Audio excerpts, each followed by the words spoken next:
My name is María José Jiménez. I work for CIEMAT. CIEMAT is a public national research center in Spain dedicated to energy and environment. And I am based at Plataforma Solar de Almería in the south of Spain, but my group is distributed between Almería and also Madrid. I am going to talk about some experience about assessment of the energy performance of buildings under the sunny weather that we have in Spain. The presentation is not too long. We have more experience, but I'm trying to concentrate the finding, the conclusion of the work. One of the things that we have found that are important for us is to integrate all the physics on the analysis, because the main problem that we have is about accuracy. Then for accuracy, we need to be careful in identifying the main problems, the main contribution to the energy balance, but also to be able to apply simplifications. Simplifications are very important. So one of the things that are not done usually is to distinguish between integral approaches and differential approaches. Our previous experience was doing performance analysis of building components applying dynamic method RC or ARCs. We classify these approaches as differential.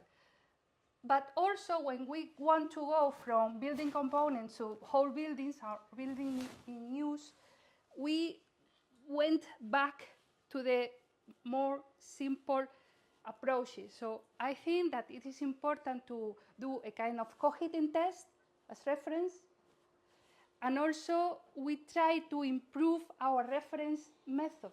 And then we propose the dynamic integrated method. Why I say integral approaches or differential approaches? I talk a lot about this in the session about subtask 2. Differential approaches. We have a data set of reading, fast reading about 1 hour or less frequency, for example, 10 minutes or 1 minute or 1 hour, as I said. Then we write down an energy balance energy equation, that it is a differential equation. And we work with the energy balance differential equation with this kind of models. But if instead of this, we make the integral of the differential energy balance, then we work with averages, and we consider somehow the dynamics in the integral. So the condition for validity of these approaches is that the time of integral is long enough. Then the problem that we have is how long is long enough? For you, for the people from the north of Europe without solar radiation with very strong delta T, long enough could be 1 day. But when you have solar radiation through the window, low delta T, etc., maybe even users, etc., infiltrations, then long enough could be days, 2 days, 3 days, 4 days, 5 days, I don't know how many days. So this is one of the things that we did to solve our problems.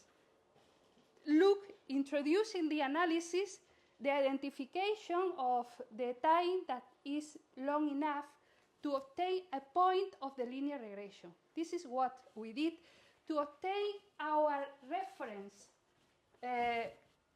procedure. Then, we do believe that this procedure is very accurate. The problem is need too long time. But as reference could be good, because if we go here to these methods, we can compare the results of any other method with this or with this. So we have the both experiences in our analysis.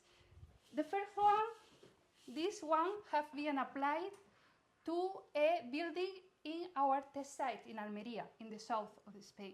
And we have applied this method to a data set distributed to the participants of Annex 71, the twin houses.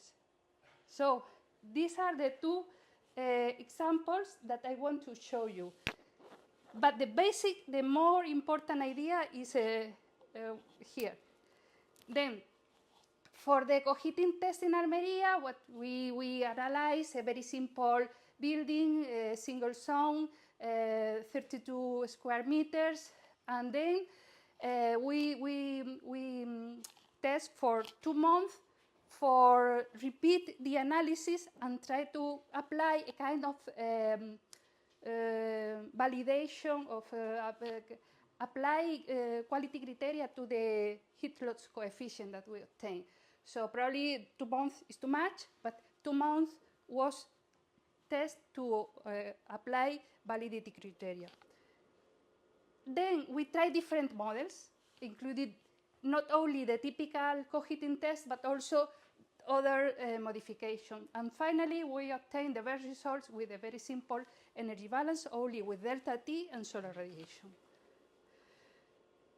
Also, we notice that taking into account that the building was designed to reject the solar radiation, we found that solar radiation was not so important in our test.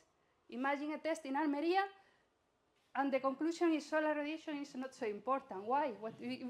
We design our buildings to reject solar radiation, so the building is well designed. So, okay. And so this is an important conclusion. Not important, but regarding the solar gains through the windows. Here you have the different, the evolution of the solar radiation along the month. So in the first part of the experiment was more or less high, but it was decreasing as the time of the test was going in the year. So at the beginning in January was higher, but in April was the green line was lower. Then we studied other effects, and here are the different values of the HT that we estimate in very good agreement. And precision is what we are analyzing here.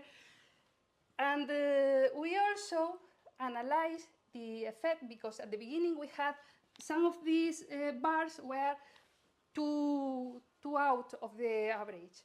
So we analyzed what was the problem. The main problem was that related to the wind speed. So if we took out the point with very large with speed, the agreement between the different data series was better. So, okay. And then the other one was applied, as I said, to the twin house in Germany. So this was because it was very interesting, because we had two identical houses. So if we apply our method to a case study already studied by many people, and the houses are identical, we have an additional criteria for validation. Then one of the main things here is the demonstration of how we pass from dynamic in differential equation to integral equations. And one of the main things that the conclusion is that we using 2 days of integration was better than using 1 day, even in this data. So imagine what happened in Spain.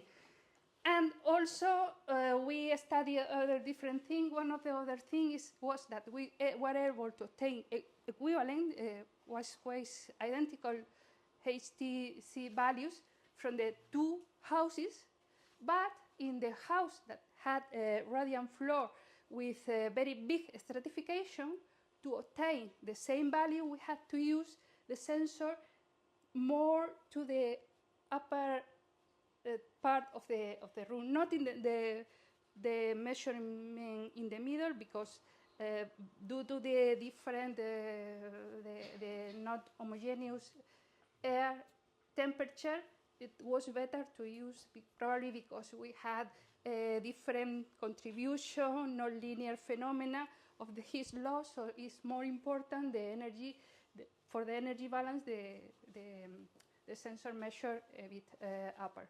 So this is more or less what we have.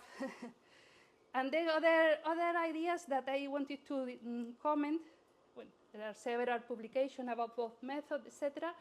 So just to mention something about solar radiation. Solar radiation, I said, in our case study is not so important, but solar radiation is very important for the tests in the south with warm and sunny weather. Might be because the surfaces are hit by solar radiation, then we have important long-wave effects that usually are not taken into account. Maybe important air leakage because wind speed could depend on the solar radiation, then affecting the air leakage. Also, the thermal conductivities, so making higher or lower or whatever the heat loss coefficient.